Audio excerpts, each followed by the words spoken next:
G'day everyone, Rick Fontaine with you. Tassie Rules, Tasmania's footy show with thanks to DLM Machinery. It is fantastic to have your company once again. I've got to say thank you for the second week in a row. We've had record numbers tuning into our show since we've gone to Instagram and TikTok.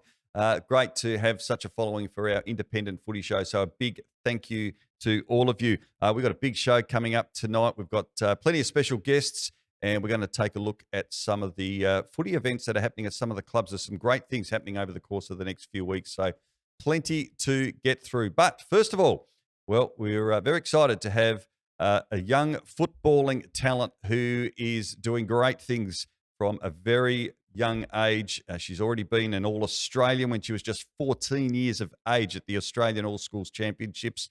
She's been a Tasmanian MVP at the Under-16 National Championships, and doing great things in local footy, which we'll chat about in a moment. But it's a great pleasure to welcome. She's with the Kingborough Tigers, Tilly Lang. Hello, Tilly. Nice to have you with us. Hello, thank you. Great to have you. Look, you have been doing a lot, have you, in your short period of time playing footy? We might start at the beginning because you were very good. You held a lot of state records in little athletics. When did football come on the scene for you? Football came on when I was about 11, 12. I think that it's always been part of my family, so I've grown up with it.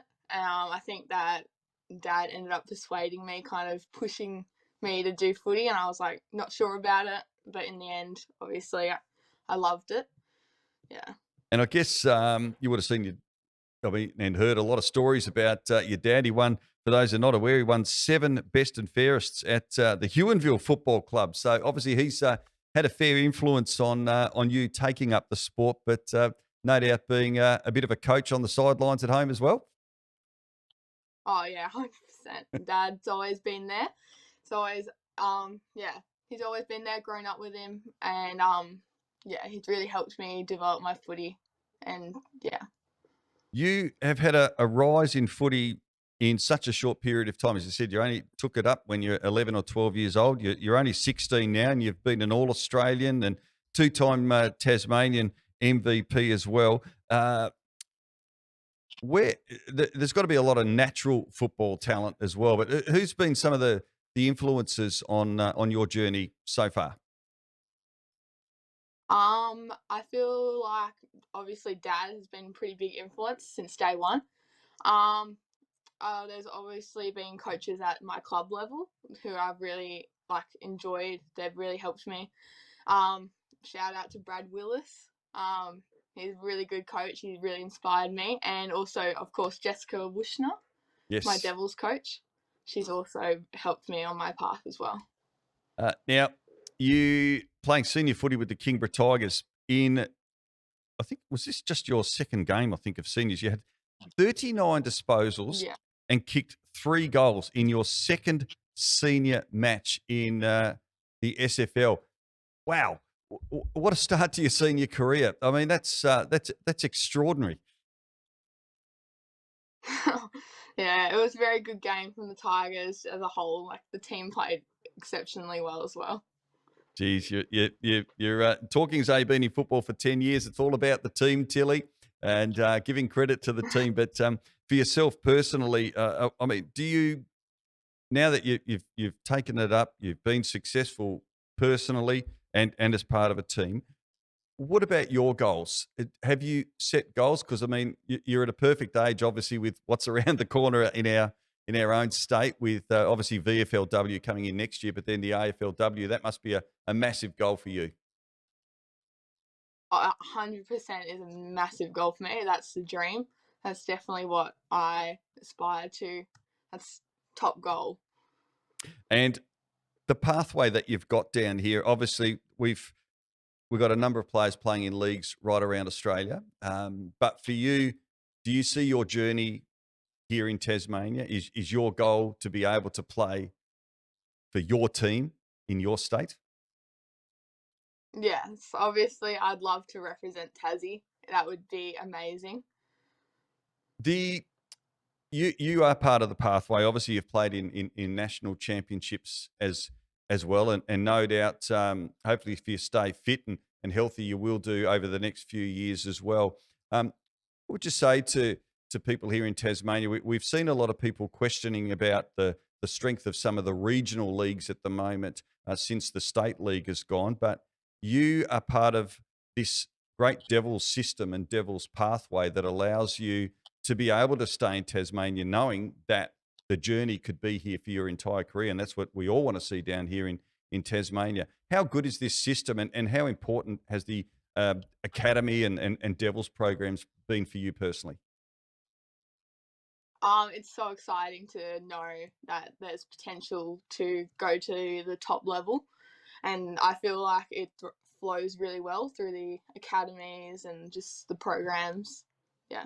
And how important, I guess, just final question for you, Tilly, in terms of being a part of, obviously going through the junior system at the moment, but playing senior football down south in Hobart, has that been a big adjustment for you playing? Not just against people of your own age.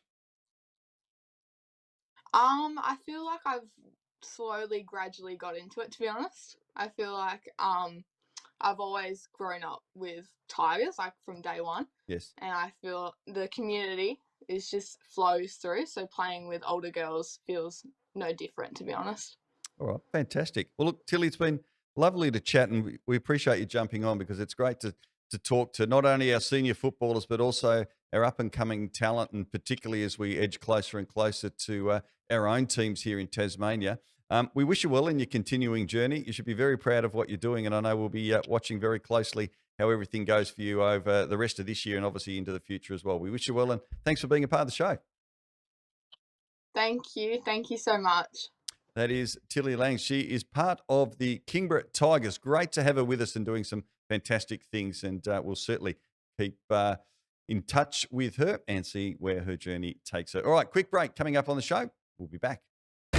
Durable, reliable, heavy duty. Get the power you need from the people who know machinery. For sales, parts, servicing and expert advice, call DLM Machinery today or visit dlmmachinery.com.au. HST Tree Specialists. We are the industry leaders in vegetation management in Tasmania. Our services include tree solutions, hazardous vegetation removal, and project consultations. We are committed to eliminating vegetation-based risk in Tasmania while being sensitive to environmental impact, with a strong focus on health and safety practices. And from large-scale government and commercial projects, small private arboriculture jobs, and equipment hire, MyTas recommends HST.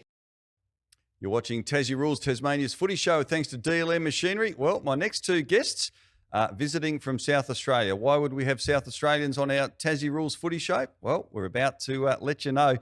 One of them, very familiar face, of course, Jack Maher, premiership coach with South Launceston last year. And we are joined by the head of development and the reserves coach at South Adelaide, Alex Pidge. Welcome, gents. Welcome to Launceston. Thank you, Rick. It's good to be back. Yeah, thanks for having us. Alex, bit chilly, isn't it? How are you enjoying the cold? And have you been to Tassie much before? No, never been to Tasmania. Thoroughly enjoying my time here, and I like the cold air. Any of the boys, I'm always in shorts and t-shirt, middle of July at training, so thoroughly enjoying the crispness in the air. It's nice and sharp, so yeah, very much enjoying it.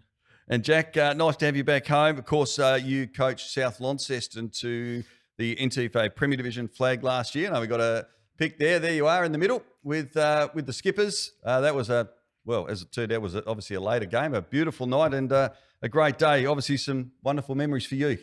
Yeah, absolutely. It was a great day, and to do it with some of my really good mates that I've grown up with, but also the young talent that was coming through the South Launceston program when I first took over the job, to see them have some success. It was a great day, that one, that's for sure. Good segue. So you've come back. You're obviously now with South Adelaide as assistant coach there. I think looking after the forward line. Yeah, the league forwards. Yeah. Yep. So kind of came about just with trying to help Cody Lowe to go over to the Sample for a trial, and just kind of came across, and they asked if I was interested in relocating over there and, going down that path, which, took with both hands. And the South Lonnie Football Club were great. to allow me to go over there and pursue that career. Fantastic. We'll chat about that shortly. Tell us a bit about why you're back here at the moment and what you've been getting up to. Yep. So last night we had all the junior coaches and senior coaches from South Launceston up at the club, and myself and Alex did a coaching presentation with them. And then tonight we'll take the under 16s and under 18s, and then the seniors just through a training session. But it's just down here to educate our coaches and start bringing things from the SANFL to the Premier League, and hopefully giving the South Launceston a bit of an edge ahead of the competition. It's an interesting one because I've been thinking about this topic because we've obviously, as you're both aware, the change in the football landscape with the State League going and now having 3 Premier League competitions. There is now all of a sudden all the eyes and the comments on social media are directed at these regional Premier Leagues, and in particular the NTFA, with the State League gone. From your experience, Jack, as an NTFA coach to now being in the SANFL, have you got any advice for maybe the administrators of the game? Because it is a new era with these regional Premier League. It's a really important era as VFL, VFLW comes in next year, and the AFL, AFLW a couple of years further from that. Yeah. So I guess there's so many, points of contact on the mainland, and they do it very well over there. But to meet people like Alex, we didn't have these things like myself for the last 2 years where you could go in, someone at a high level came in, showed you a presentation. This is what we do, all the ins and outs. So, from a coaching point of view, we probably didn't get the education. So it kind of starts from the top that if we want our players to be better, let's educate our coaches. And then, it's going to be a flow-on effect. So that's why it was really important last night to get the junior coaches in. So then the 14s, the 16s, they're getting all this education, and it's only going to help the future of of our football club. It's a great point. And Alex, in your role as head of development and reserves coach at South Adelaide, with the SANFL competition, it's such a long-standing, proud, but very high standard competition. I guess you've got 2 AFL teams there and a state league. How important and how close do they link in together? With the AFL teams and the SANFL, there's not heaps of crossover between the AFL teams and the SANFL. Obviously, they play in our comp, which is great for the boys to get exposed to people who are in a fully professional environment. As far as the crossover goes, they do a bit for the competition in terms of providing that professional edge, I guess. And then within our own houses, I guess we're just trying to get our development programs to the highest level that we can and provide a clear pathway for those guys to progress their football from junior to senior and hopefully onto even higher standards. And as I said, it is such a strong competition. Former Adelaide Crows star Brent Riley, I think, played over 200 games with the Crows, is the GM. But we have a look at some of the names that have gone on from your club to actually be drafted. Sammy Draper, Caleb Daniel, Jason Horne-Francis, of course, and our very own Jai Menzies. I know you had a little bit to do with Jai, who of course was with North Hobart. Yeah, look, it's been fantastic. South Adelaide's done such a brilliant job. I think personally, our junior program is run by Mark Clayton for many years now. He's done that to an exceptionally high level. We see the flow-on effect, 1 to the AFL, but 2 to our senior program as well. And we just try and provide clarity in terms of the pathway that the players can go down and what their options are and what getting from A to B really looks like. The thrill, I guess, Jack, for you being over there in South Australia, we're actually talking about this just off air between the 3 of us before. We counted around 25 Tasmanians playing in the SANFL, with VFL, AFL coming in the next little bit, as we said. A lot of people have said maybe in admin that, hopefully they'll come back here one day. But do you think that's going to be tough? Because it's already a great competition over there. Yeah, absolutely. Obviously, I keep in contact with a lot of the Tassie boys over there. One is, they're happy with the lifestyle over there. So that's something you got to, counteract as well. But it's such a professional environment. You've got access to ex-AFL players, people that have been in the system. So you continually learning and getting better and better. So until we kind of have that platform here, it is going to be tough. That's for sure. Must have been a big thrill for you because one of your premiership players from South Launceston last year, Cody Lowe, we got a photo of him. He made his Sandford debut last weekend. That must have been a really proud moment for you. Yeah, absolutely. We had a bit of fun on the Thursday night when we announced it in front of the group. But credit to him, he missed out on the initial state squad down here. So then we said, rightio, what opportunities? Because he just wanted to get better and he wanted to play the highest level that he could. So we reached out to Brent and he got the trial and got a contract. And to his credit, I think he had a couple of weeks off after the grand final, and then he was straight training. Yeah. So a little bit of reward there. He's still got a lot to learn, but over pretty much 6 months, he's gone from a NTFA level to a Sandford league level. And if you talk to him, he said it is a lot faster. But Pidge has had a little bit to do with that as well in the reserve front as well. So it's just a credit to him. And then, obviously Sammy Foley from Launceston made his debut as well. So he's in a similar boat. It's very exciting. Alex, I'm interested in your thoughts here as we, in Tassie, of course, heading to our own AFL team in 2028. Having no state league, do you have any advice in terms of trying to retain players, I guess, down here in Tassie, to particularly the young talent that we've got coming through in terms of keeping them here through the Premier League system as we edge closer? Yeah, great question. To relate it back to what I said before, I think a lot of it's just about clarity and pathways and being really clear about how they're going to achieve what they want to achieve and how you can, as a club, can provide that. So whether that's at, a junior coming up to a senior rank in an SANFL program, or whether it's a junior trying to get drafted, or a mature age recruit that's trying to get drafted, or just trying to play the highest level they can. If you can understand what they're trying to get out of your program, and you can be clear about how you're going to provide that to them and give them a clear stepping stone pathway that they can see their progress on, I think that goes a long way to making sure they feel comfortable and like everyone's trying to get the best result for them. Because I know with our own Tasmanian Football Club, we've got it's and I've said this before, a brilliant team of leaders from Brendan Gale down. It's an incredible team that they've assembled over the last 12, 18 months, and obviously getting closer and closer to getting that coaching staff as well. So really good advice, and obviously you've seen it for many years through the Sandford. Just finally, Jack, obviously you got to head back for footy on the weekend, but taking a fair bit of interest in South Launceston. We might pop up the ladder in the men at the moment as well, just to see how the Premier League is going for the NTFA. They're sitting 5th on 1 win and 2 losses. Trip to Scottsdale this weekend. Keeping a close eye on proceedings.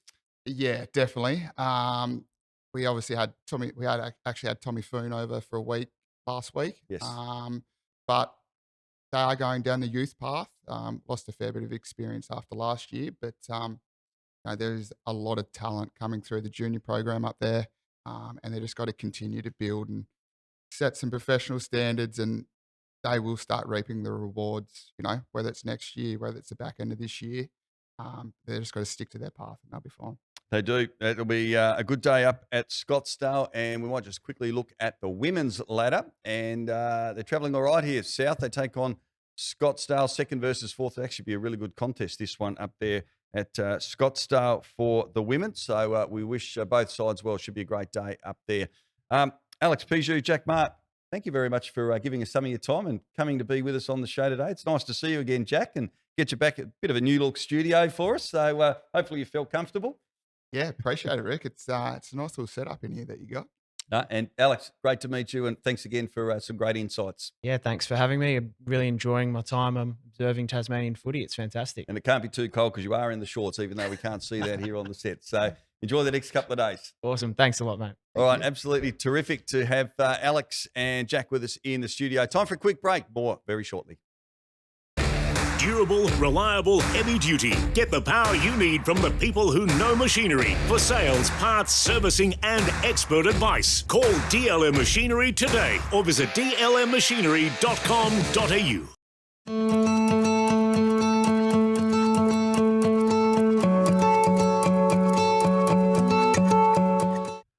Welcome back to Tassie Rules, Tasmania's footy show. It is great to have your company, and we're going to take a look at clubs in focus, some events coming up, and some great photos to show as well, with thanks to our friends at Harrison Agents.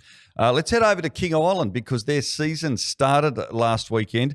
Quite extraordinary. The 111th season of the King Island Football Association got underway with Curry taking on Grassy.